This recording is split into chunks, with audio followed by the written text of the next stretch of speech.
तुम्ही कधी आलात? हे काय आत्ता चालू आहे? आणि तुम्ही कुठे निघालात?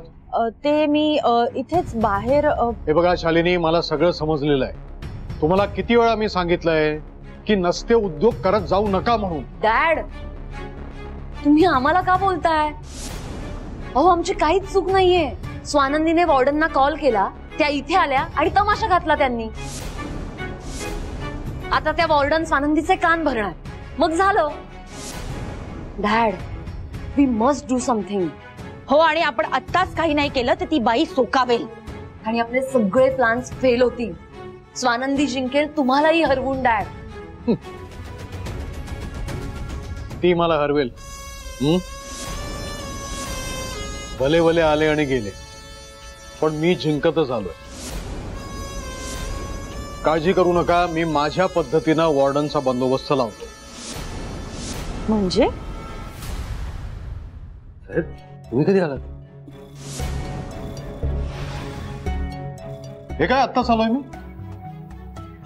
बरं झालं तू भेटला असते। मला तुझ्याशी अत्यंत महत्वाच्या विषयावर बोलायचंय। तू फ्रेश हो, मी आलोच। बरं, जा।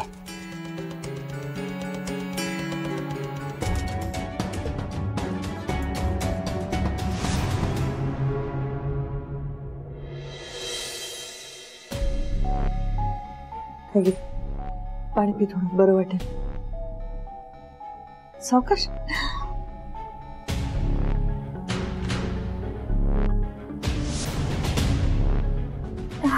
तुझे पाय ना काय झालं? भाजले तुझे पाय?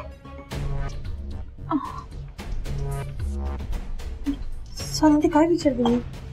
कसे भाजले तुझे पाय?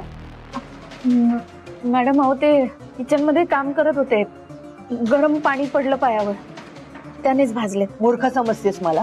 मॅडम नाही, खरंच गरम पाणी पडलं पायावर। गरम पाणी पडलं असतं ना वरून तर पाय वरती भाजले असते, तळवे भाजले नसते। कसे भाजले तुझे तळवे?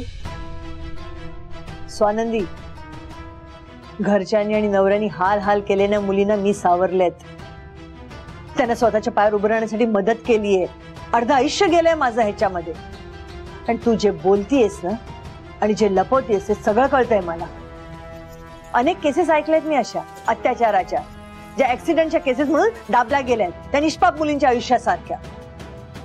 त्यांच्याकडे जगण्याचा पर्याय नव्हता। हाल सहन करत करत त्यांना संसार करायचा होता।